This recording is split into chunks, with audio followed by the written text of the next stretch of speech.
Even if it had been money for 6,000 years, somebody reversed that and eliminated that economic law. Well, it's an asset. The biggest misconception about gold is that it's a speculative element. The biggest misconception is that gold is the cause of financial panics and was the cause of the Great Depression, and it's simply not true.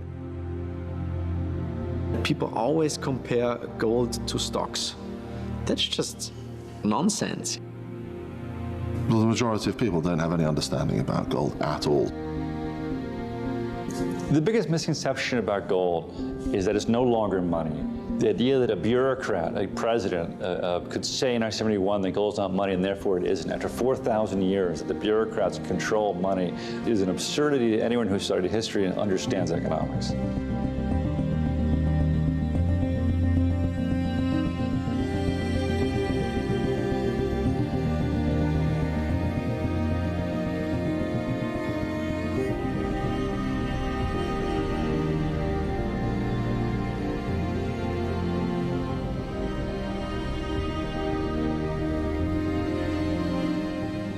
Gold is a financial asset which polarizes opinion like no other.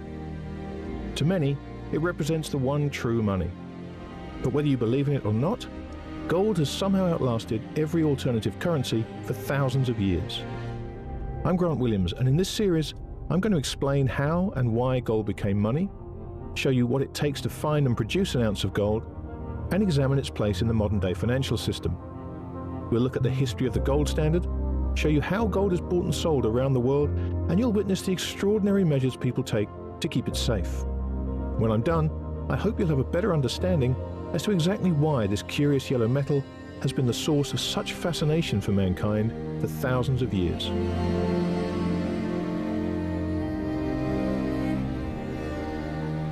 Gold's place as money has run deep within the fabric of society since it was first discovered thousands of years ago. But how and why did this curious yellow metal find itself at the center of the financial universe? Gold has been money for 4,000 years, and one of the most fascinating things about that is that nobody knew why gold is money until about 100 years ago. Everyone just did it.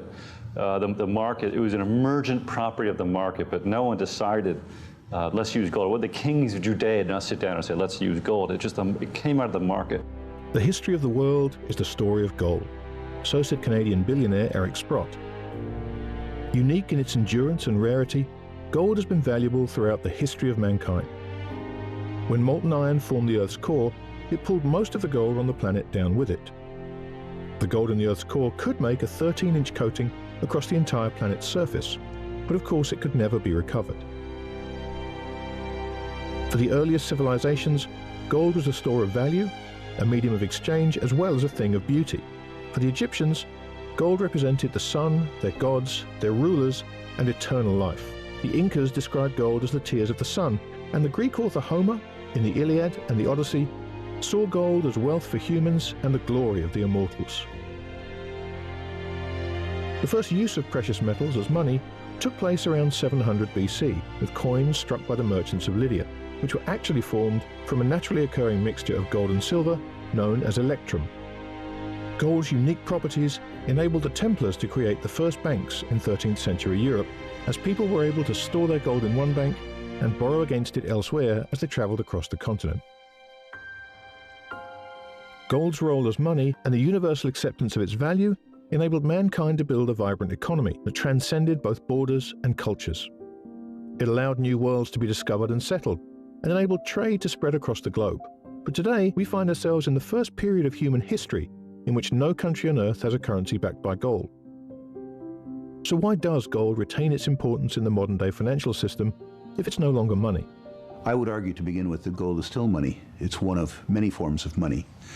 It is a medium of exchange and a store of value, unlike other forms of money, including fiat currencies and cryptocurrencies. And in that context, the gold market trades billions of dollars a day. So to describe it as something other than money is a bit of a mistake. There was a point in time in certain societies when the only money was gold. We're past that point in time. Gold is a competing currency. It is in fact payment rather than a promise to pay. Most money is a promise to pay rather than being payment in and of itself. Gold is extremely important because throughout history, gold is the only money that has survived. Throughout centuries, and even you take 2,000 years back, governments have always destroyed the value of fiat money or paper money or silver money at the time of the Romans, to the extent that it has become worthless. Gold is important today because it's a store of value, and at the moment, we have a real dearth of reliable stores of value. I mean, if you can think of what gold represents that financial assets don't represent, for example, it's scarce. It's independent. It's not anybody's obligation. It's not anybody's liability. It's not drawn on anybody. It doesn't require anybody's imprimatur to say whether it's good, bad, or indifferent, or to refuse to pay it. It is what it is, and it's in your hand. So in a world where financialization and securitization has essentially converted a lot of things, even real estate, into securities, which are merely obligations, claims, which are intermediated through multiple layers of financial institutions, but there are times when they cannot perform. The one thing that we have with gold is that it can't be replicated, by turning on a printing press or really adding a couple of zeros to a bank ledger. You can't print more of it, which makes it a better money. If it's not money, why does the U.S. have 8,000 tons? Why does the IMF have 3,000 tons?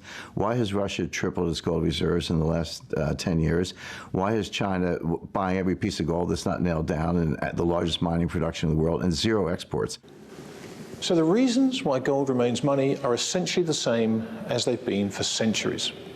And while to many people's confusion, a lot of those reasons are based on faith, the idea of faith in a timeless physical asset which has proven its worth since the dawn of civilization is perhaps less confounding than the faith shown in the central bank governors of the modern-day monetary system, who can conjure trillions of fiat currency units out of thin air at will.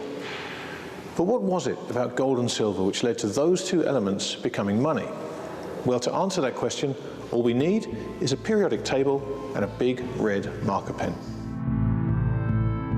First of all, we can remove all the gases. Obviously, we can't use things like hydrogen or argon as money.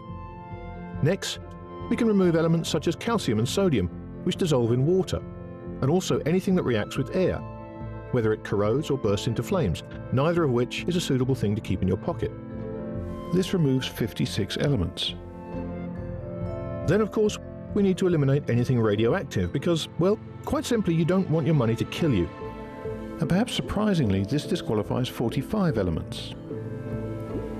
Now, if you've been keeping up, that leaves us with just 5 so-called precious metals: gold, silver, rhodium, platinum, and palladium. Neither rhodium nor palladium were discovered until the 18th century, so that rules them out as early money. And the problem with platinum is its melting point of around 3,000 degrees Celsius, which was far out of reach of mankind's earliest furnaces. All that leaves us is gold and silver, and it was these two precious metals which mankind adopted as both stores of value and mediums of exchange. Despite the fact that gold is no longer used as currency, its characteristics as a store of value remain untarnished. However, if you want to store a valuable asset, you have to do so in a way that protects it. To most people, storing gold is thought to be a cumbersome and expensive process, but the reality is somewhat different. So how do you buy gold? And once you do so, where is the safest place to store it? Gold has to be stored outside of the institutions against which it serves as insurance, or against the collapse of which, or the problems of which, it serves as insurance. And obviously, it has to be stored in a way where you personally have ability to access it. Many people, myself included, prefer to hold gold in secure storage, and they prefer to hold it outside the political jurisdiction in which they live, because they regard it as insurance, among other things, against the depredation of their own government. If it's physical, it's allocated and segregated, then you don't really care. It's then down to the quality institute that are holding it and the quality of their security measures that they have. While an individual can easily store up to £500,000 of gold bullion in a simple safety deposit box, there are places in the world which are home to the gold which makes up the wealth of nations, and secret vaults which house the gold that the planet's wealthiest individuals choose as their means of preserving intergenerational wealth. One of those vaults is buried deep beneath the Swiss Alps.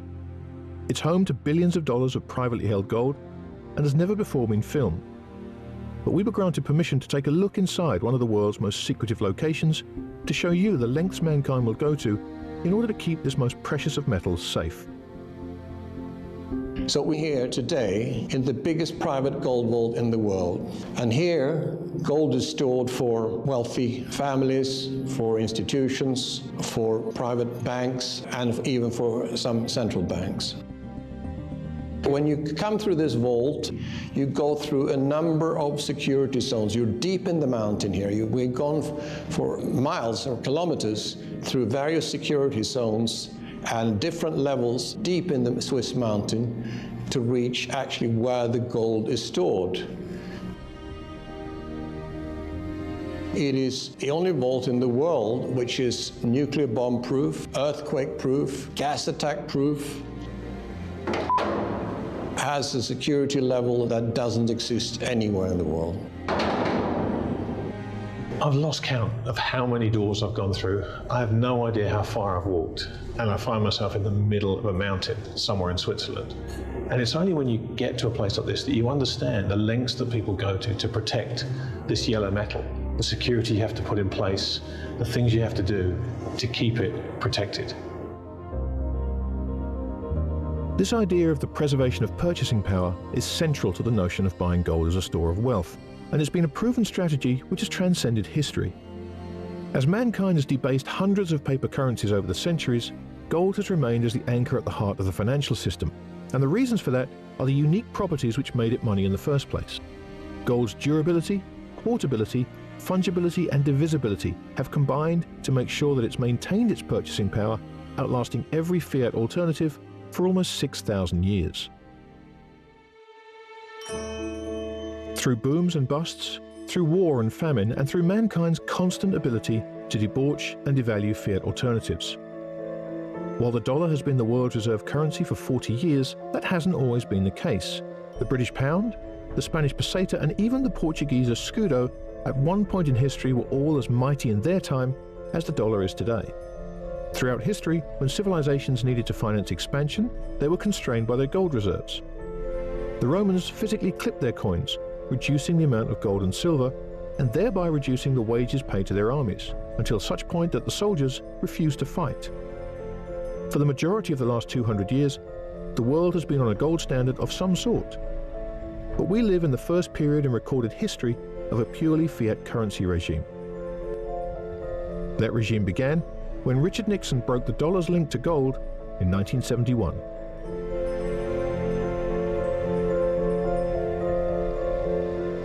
Today, the absence of any link to gold has allowed governments to increase debt to completely unsustainable levels. When society can no longer service this ever-expanding debt mountain, a return to a gold standard of some sort is almost inevitable. We've all lived in a purely fiat monetary system since Richard Nixon's supposedly temporary suspension of the dollar's convertibility into gold, and because of that, the idea of a return to a gold standard of some sort is seen as both unthinkable and unworkable. The gold standard has been blamed for the Great Depression, and many prominent politicians and economists have claimed that a gold standard would be impossible in today's world. The question is why? What was the gold standard? And why does the very idea of its reinstatement stir up such passion in the hallowed halls of governments and central banks? We had no central bank from 1836 to 1913. That was one of the greatest periods of prosperity in world history. Forget American history. I mean, invention, the telephone, the reaper, the airplane, radio, phonograph, massive increase, electricity, massive increases in productivity, great industrial successes, Andrew Carnegie. So America grew like crazy with no central bank. First of all, it's voluntary. You as a nation could choose to be on it or not. A lot of countries found it in their interest to do so. And all you had to do is, okay, we print money, we have this paper money, but it's redeemable for gold at a fixed rate.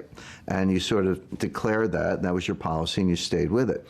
Now, if a whole bunch of currencies are convertible to gold at a fixed rate, then through a simple transitive law, they're convertible into each other at a fixed rate. And that was how the world worked, again, with no guidance from bureaucrats. And if you ran a trade deficit, you had to pay for that in gold. Well, what happened when you had to pay for that in gold? Well, you were decreasing your money supply. That was deflationary. Prices went down. Wages might have gone down for that matter. But that made you more competitive, and then you would come back to a trade surplus because all of a sudden you were the cheap provider. Likewise, if you were running a trade surplus and you were getting all this gold, what happened? Your money supply increased. That was inflationary. Your prices went up. You were less competitive. So this was a self-equilibrating system. The gold standard was a method that tied the political classes and the voter to reality with regards to the construction of an economy untied to arithmetic.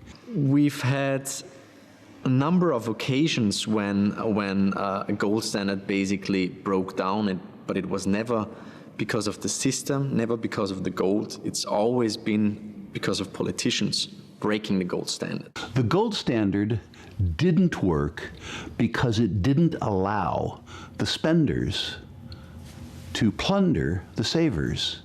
The politicians were, of course, instrumental in that. It wouldn't work today because the political class doesn't want any part of a system that constrains their power. There was an article, an editorial in the New York Times actually that they pointed in the 50s. It pointed out that it didn't fail. It was killed. It was killed by the Allied powers because they wanted to fight war. Before World War I broke out, the consensus was, the general consensus was that the war couldn't last more than a few months because there certainly wasn't enough money for the governments to fight the war. And of course, that view didn't understand the first thing the governments would do was cancel the right of redemption and print the money to fight the war. There were 5 people kind of in the room at Camp David that weekend. It was August 15th, 1971. Richard Nixon went up to Camp David with his economic team. It was Paul Volcker, who was Deputy Secretary of the Treasury at the time, Arthur Burns, who was Chairman of the Fed, John Connally, who was Secretary of the Treasury, President Nixon, and there was a 5th man, and for many years I never knew who the 5th man was. I couldn't figure it out. It turned out to be a friend of mine. Kenneth Dam was the Dean Emeritus of the University of Chicago Law School. I spoke to Volcker and I spoke to Ken Dam, so I spoke to 2 of the 5 people who were there most involved with the decision, and they all told me the same thing, which is they really thought it was temporary. So a monetary system which had endured for thousands of years was terminated by the stroke of a president's pen. But what changed when Nixon shut the gold window, removing the dollar's anchor? And how has that affected the way we think of money today? The world changed tremendously after Nixon closed the gold window. Up until that point, effectively, in the immediate aftermath of World War II, you had the Bretton Woods system where the dollar was valued at $35, was tied to gold at $35 an ounce, and the rest of the world's currencies were tied to the dollar. And so what you had was a system where the dollar was effectively as good as gold. They shut the gold window and they thought, well, let's get ready to reopen it tomorrow. And see, just in case everyone sort of, there's a run on the dollar, or the people lose confidence in the monetary system. Let's get ready to reopen the window pretty much immediately. So really, he was sending up a balloon. Let's try this policy because we've really run out of money, and the other option is to actually run a much tighter fiscal system. So it wasn't the actual fact of closing the window that changed anything. It was the fact that everybody else accepted it. Right? If everybody had said, what, dollar, piece of paper, forget it. No.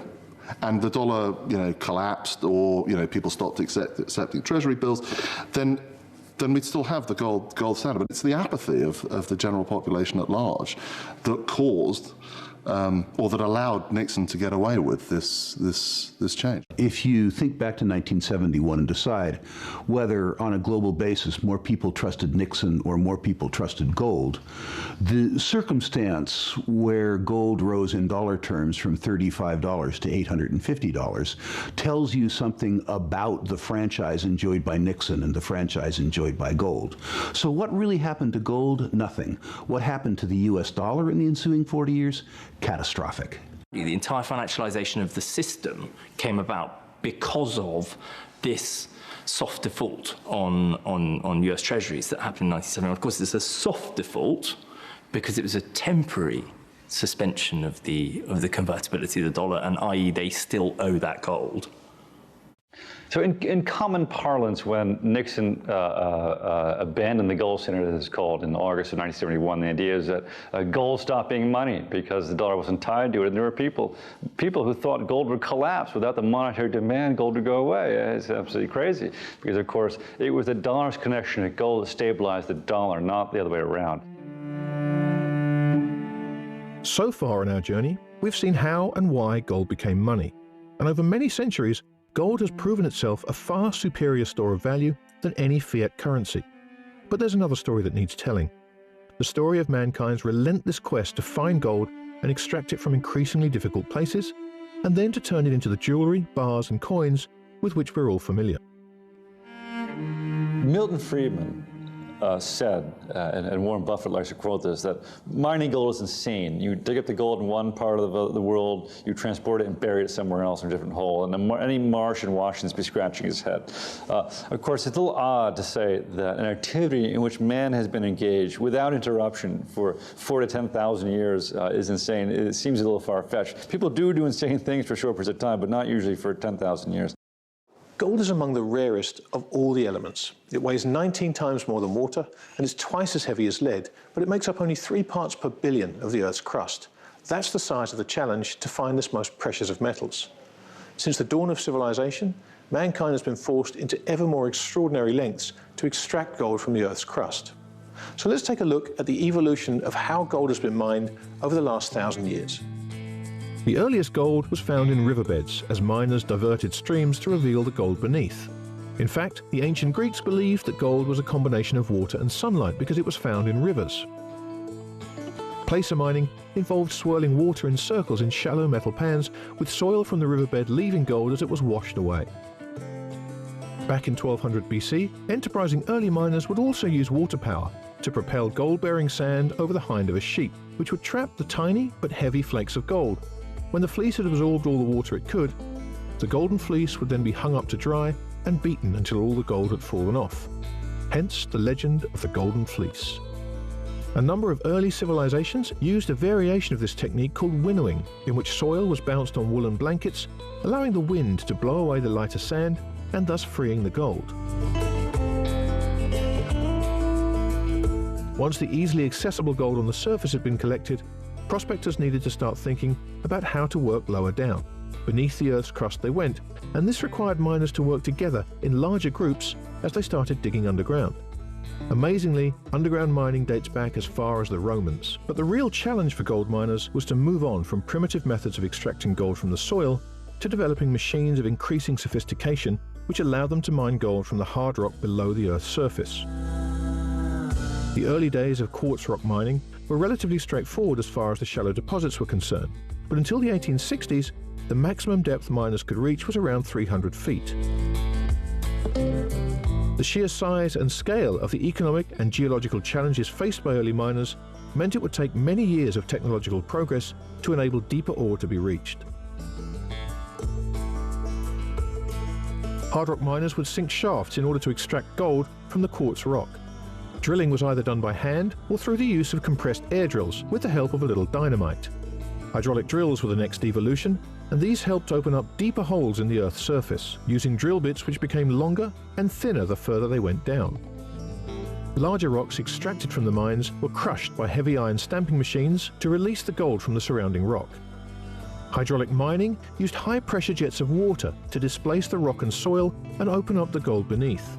High in the hills, water was diverted into ditches and through heavy iron pipes.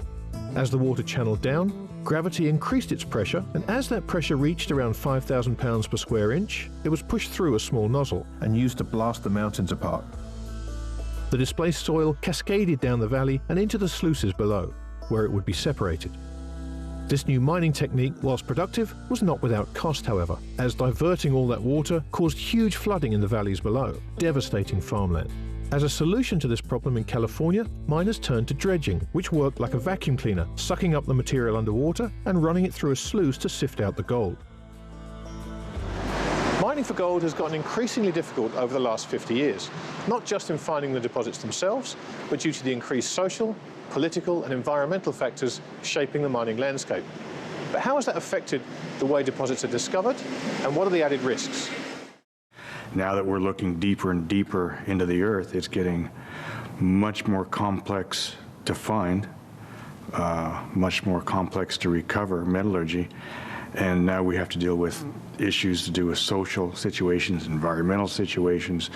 So the cost of finding these things has just gone up exponentially, and the difficulty of finding a new deposit has as well. Back in the 80s, a new technology was developed in Nevada for heat leach recovery, which meant that you could take low-grade oxidized ore, and oxidized means basically the gold used to be in pyrite, iron, and it rusted. When it rusted, that turns the pyrite to rust, that liberates the gold. So you sprinkle a cyanide solution on it, that dissolves the gold, and you could recover it. So that was a whole revolution. Well, we've gone through that. Those deposits are mostly gone now. The next revolution in discovery was when the Iron Curtain fell, and the whole world basically opened up to explorationists, geologists, and we could go to places and walk up to outcropping ore bodies that nobody had ever looked at. Satellite imagery came in, and by different metals, different clays, produce a different spectra. Light spectrum, and you could see that and process it, and then you could find areas of alteration, and you could go straight to that. So that was sort of the big revolution in the 90s, and subsequent to that, there's been no revolution. It's just gotten much, much harder to find these things. All the discoveries are happening deeper and deeper and deeper in the earth, and that brings a lot of issues in terms of finding those things, because really we're looking blind. The truth is that the technology involved in finding gold has progressed. The traditional methods of gold and the traditional deposit styles that we mined 200 years ago are tough to find because we already found them and mined them. But the industry is doing a reasonably good job of finding new deposits. The challenge is now is that the easy-to-find deposits are often found in political jurisdictions that strike the people that have the money to go find gold as being risky political jurisdictions. I find myself financing the exploration for gold in places like Congo, Sudan, Kyrgyzstan, Myanmar, Bolivia, places that most people normally wouldn't choose to go on vacation. That's their mistake, by the way. You know, people always say, well, mining is really risky because it's really hard to find something. You know, the exploration phase is really risky. Only 1 out of 1,000 prospects ever becomes a mine. So that's pretty risky. You know, it offers an awful lot of scope for shareholders to lose a ton of money. And so it gets known to be a very risky business.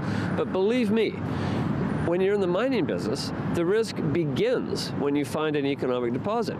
Once you've found a deposit, what do? Well, you have to do a whole bunch of technical studies to make sure you can mine it and make money at it, make money. So it's actually ore, not waste. And that takes a lot of technical skills. You have to have geologists, engineers, metallurgists. You then have to have a whole bunch of lawyers, making sure you've got your title right, you've got your surface rights, you've got your social license and all your CSR people, your environmental studies. You've got to get all that right. You've got to get your permits. So you have exploration risk, you have feasibility risk. Is this going to be feasible? You have price risk. I mean, the gold price can swing, or the silver price can swing, 50% in a single year. I've seen it happen. I've seen it go, if the gold price will go from 300 to 450 in a year. The silver price goes from $5 to $10 in a year. You can have the most genius level metallurgist in your company, and they can still get it wrong. You can use a new method, and it doesn't work on that particular ore. And finally, you can get in the ground. You can finally start digging it up. And guess what? All of your economic studies are based on drill holes. And the drill holes might be, a couple hundred feet apart, or they might be 30 feet apart. And then you have social risk. You've got to have your social license. Right now in the world, there's all sorts of places that do not want mining for whatever reason. They don't want mining for indigenous reasons, having to do with the social nature of the tribal peoples in areas that have never had mining. They just simply don't want mining there. It happens in Canada, it happens in Brazil, it happens in Africa, all over the world. Mines are where you find them. They're in great places and they're in terrible places, and you just have to take them where they are. It's a highly risky business. The first thing I do when I go to a new project is, you pick up the rock, But what you really do is look around and say, okay, where am I? What's the infrastructure? What's it going to take to get in here to build this thing? Is there a road? Is there power? Is there water? Is there a church sitting on top of the deposit? And these things cost hundreds of millions to billions of dollars. And on top of that, you're dealing with, okay, what's the political situation here? You know, we've seen just this year, Guatemala, Tanzania, the Philippines, and Indonesia throw taxes or pull mines or whatever on projects that were built or being built or operating. So that's a risk factor you've got to throw into it. And then you're predicting, as you know, your company, you're predicting what's the gold or copper price going to be 10 years from now when this thing's operating. The risks involved in finding and building a gold mine are just the beginning. The risks of investing in junior mining companies are every bit as fraught for investors as those faced by the men and women trawling the Earth's crust in search of deposits. Mining companies need to make predictions about the costs of their mines, as well as the future value of the metal they'll eventually be able to pull from the ground. But investors not only have to evaluate these variables, but also make a calculated prediction about the ability of the company's management to successfully navigate the treacherous path from discovery to production. The chances of success are frighteningly low, and new deposits are proving increasingly difficult to find. When you're investing in junior exploration companies, my job is to find the fatal flaw as soon as possible. Newmont did a study a number of years back where they estimated that 1 in 1,000 prospects turn into a mine of some sort, and 1 in 10,000 turn into a tier 1 deposit. Now those odds sound really bad, and it's not that bad because it's easy to screen out the crap. But it's still really long odds. I mean, looking at gold, we, as an industry, produce about 90 million ounces a year. We haven't found 90 million ounces since 2006. Right now, we're averaging about 20 million ounces a year. So there's a real deficit. Because you look at their production profile, and 2, 3, 4, 5 years out, it drops off. But you got to consider, it takes for a large deposit to be drilled out, studied, and built 10 to 20 years. So anything we find today, we've got to think 10 years down the road, more or less, it'll be in production. There's unpriced optionality there because there's going to be an M&A wave at some point. There has to be, because the largest companies have been depleting reserves hand over fist, and will have to come to the market to buy some of the sorts of names that we buy. You always buy a fund or an index. Do not buy an individual stock, because the risk-reward skew is completely wrong. There's no logic in doing that. You must buy, you must limit your downside risk by having an index, which will also maintain 75–80% of your upside potential. So that's the first point. The second is to understand what is it that moves them. So while, yes, there's an exploration phase where you can make 10 times your money if someone drills something out and it looks way bigger than people thought, that's fine. But for me, it's about gold and silver mining companies are mining margin. That's what they're doing. The fact that a lump of yellow metal can command a price of over $1,000 an ounce is a source of mystery to many people. But when you look at the cost of exploration, as well as the cost of the labor and energy which goes into extracting it from the ground, to say nothing of the taxes and the regulatory burden, it becomes much simpler to understand gold's value. But there is a point at which every deposit in the world becomes uneconomical to mine. And when that point is reached, the decisions that have to be made have far-reaching consequences. So there's an expression, mines die hard.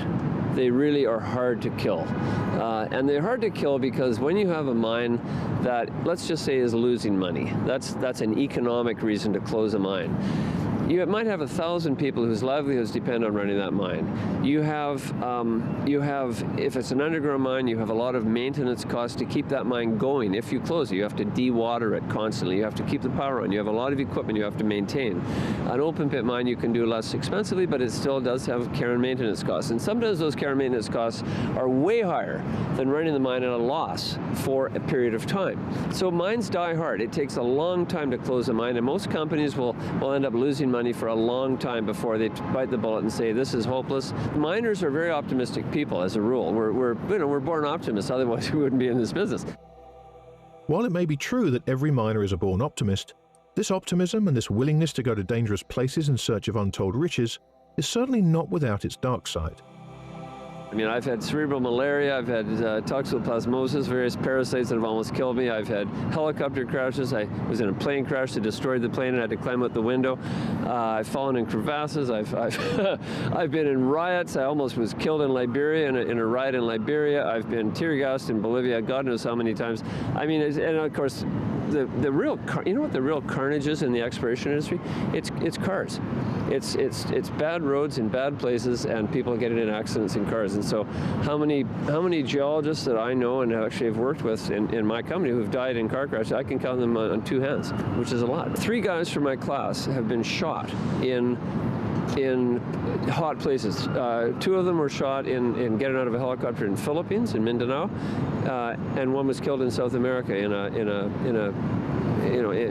by bad guys. It's a very dangerous business, but I love it so much that I embrace that kind of risk, and it's worked for me, and I'm still alive, and so, you know, here we are.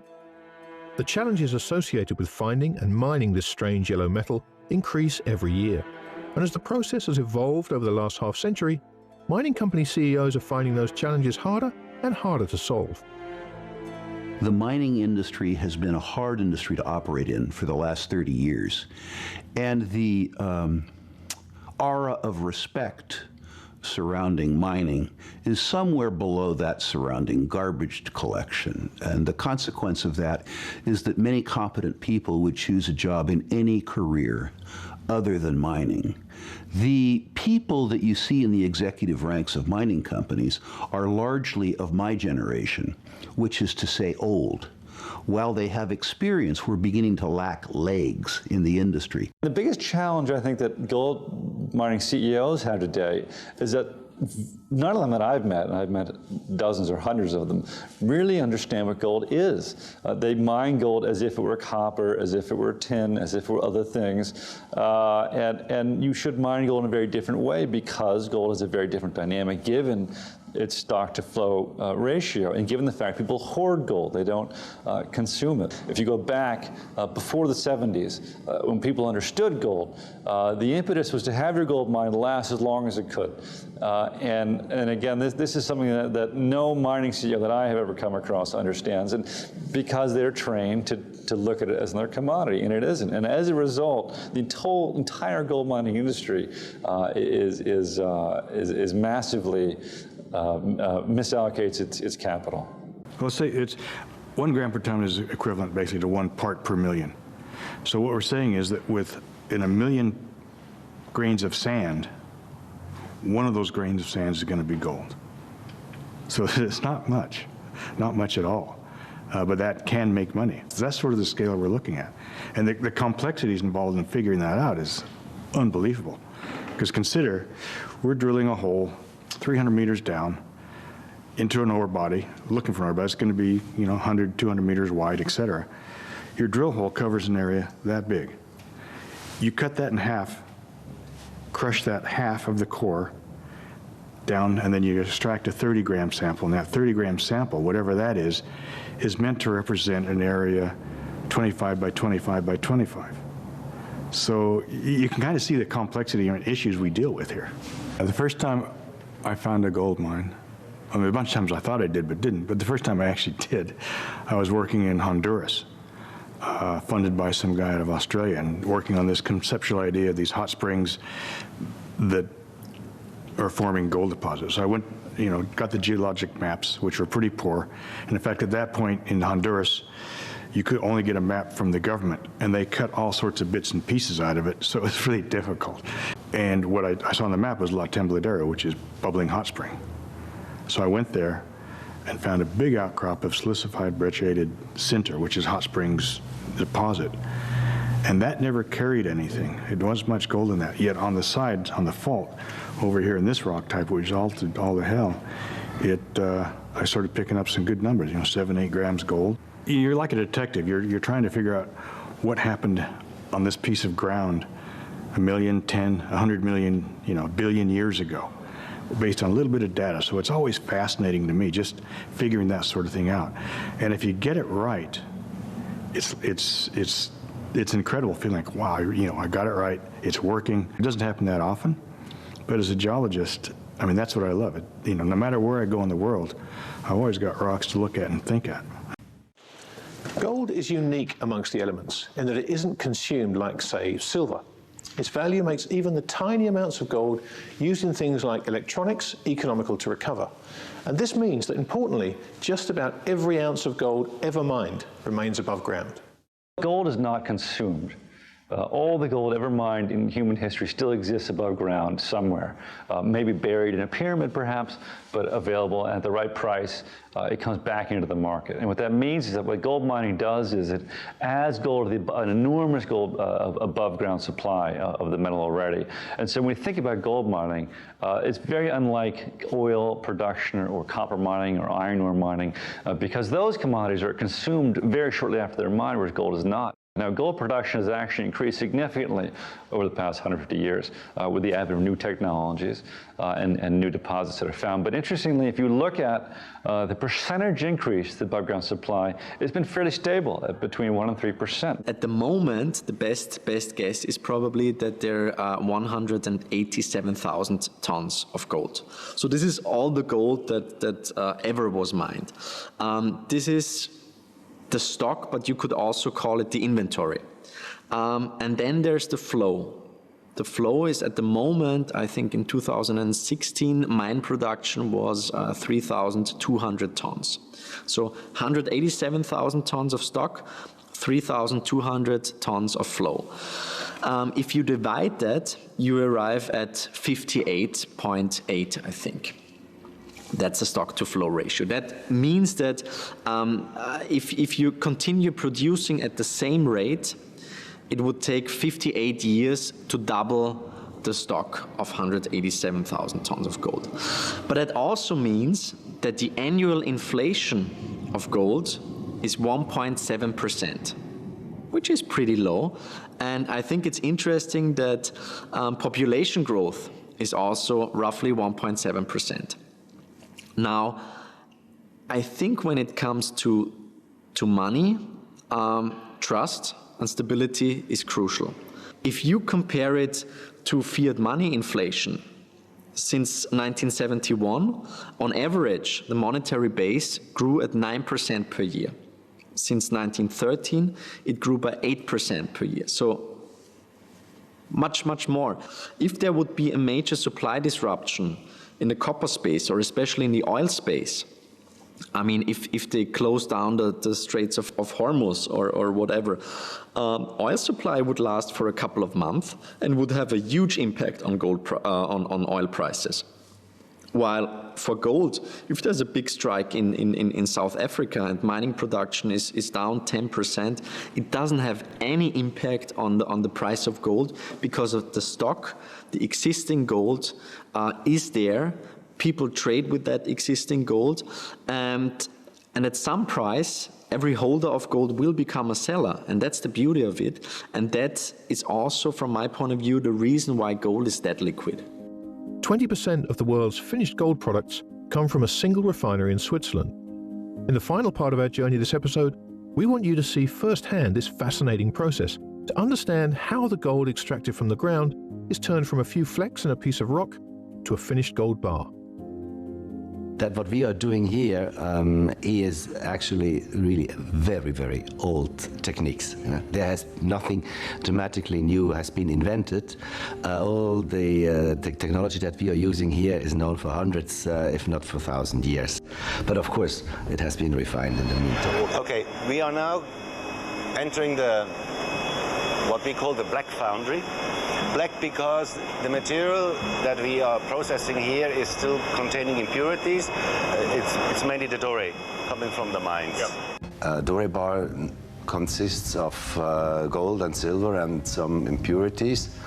Actually, we call doré already when it is 1 or 2% containing gold, and the rest is mainly silver. So this is high-grade doré, and you see also here these drill holes. Yeah. They were made by the mine, by the producer, so they know what they are sending out. So we take these bars into our refinery, as well as also scrap, old jewelry, or industrial scrap. Refine it. That means we bring it up to a fineness of up to 99.99% pure gold. This is a normal procedure to speed up the melting process. Normally we reach 250 degrees. We are ready to pour in 45 minutes. 45 minutes. Yeah.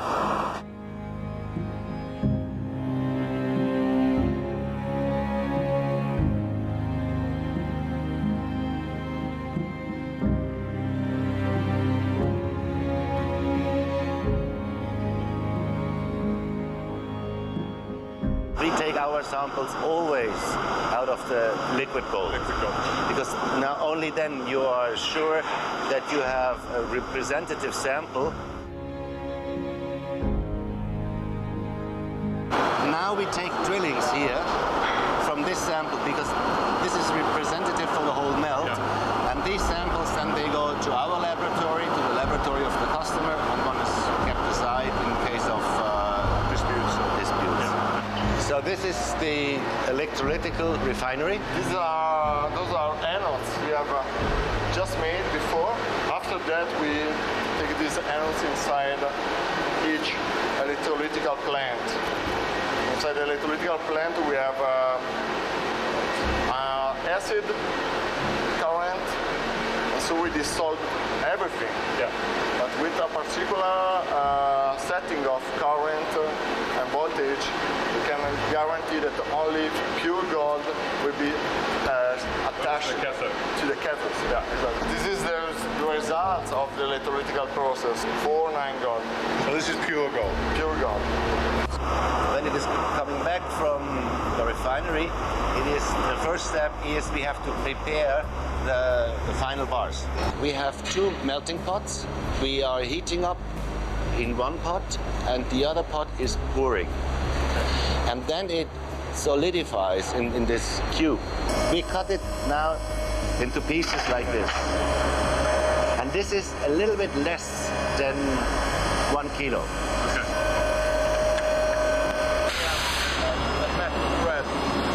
Now we are going to what we call the white foundry. White because it is all pure high-grade fine gold that is processed here. You see, here is this carousel where we load the blocks. Now a robot is taking one of the blocks and is adding a little piece on it. Our man can take the block with a little bit less than a kilo, some wire, melts it down. Again here, you have the flame when it solidifies, so oxygen is burned away. He cools it down, puts it into water, and that is the final shiny bar.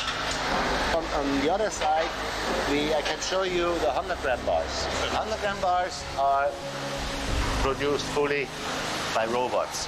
And you remember, we had these blocks for the kilo bars. Yeah. This is now for 100-gram bars. So it's a little bit less than 100 gram. The robot is taking this block, putting it on a scale, adding some wire, but then you see there in the back, this furnace is a tunnel.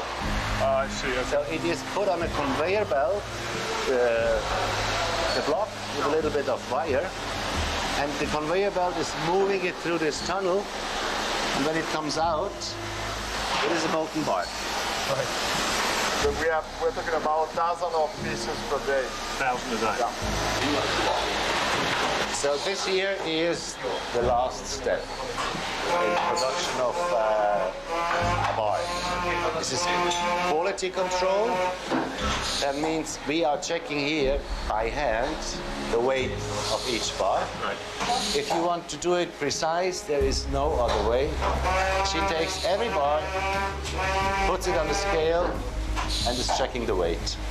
At the end, this lady is the most important part because she is checking the bar. She's the last person who has it in her hands before it goes to the customer. You have two big issues in our business in refining. One is precision. You have to be precise.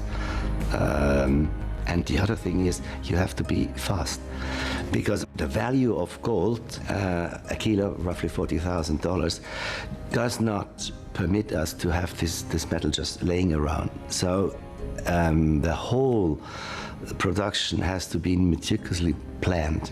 So every step must be defined to the last, I would say, almost minute.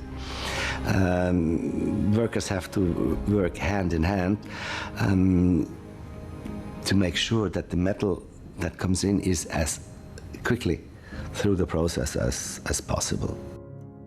The process of finding, extracting and refining gold gives it not only its luster, but also much of its economic value. Today, with fiat currencies all around the world completely unhinged from any kind of a monetary anchor, gold's value has arguably never been higher. There's some magic about gold, and to some degree silver. There's some magic. It's the heft, it's the feel, it's the warmth, it's the color. It's just a beautiful thing, and it always has been beautiful. When clearly it's the absolute core of the last, well, not just several hundred years of history, but probably thousands. This genuinely changes people's lives. There's more about gold than it's just like a shiny thing. Gold is really special. So now we have a better understanding as to why gold is money, and why, no matter what alternatives mankind dreams up over the centuries, we always return to this curious yellow metal. We've taken you underground to witness firsthand the enormous challenges that confront those who scour the globe looking for new deposits, and we've traced gold's path from a mere twinkle in a geologist's eye to the gold bars and coins that we know and recognize. As gold gets more difficult to find and more expensive to produce, the challenges facing those who spend their lives in search of this most precious of metals are constantly increasing. Since it was first discovered, gold has held a special place in the hearts and minds of man. For thousands of years, it's provided stability and a means by which wealth could be measured, preserved, and protected for generations. It remains the only universally accepted currency and the only store of wealth impervious to government debasement. In the next episode, we'll examine the different attitudes towards gold in the East and the West. We'll explain how the gold price is different from the price of gold, and we'll take a look at how gold is bought and sold around the world. We'll also ask the question, is the price of gold manipulated, and if so, by whom? And we'll look at some of the many legends and conspiracy theories surrounding the oldest money on Earth. Join me next time as our journey continues.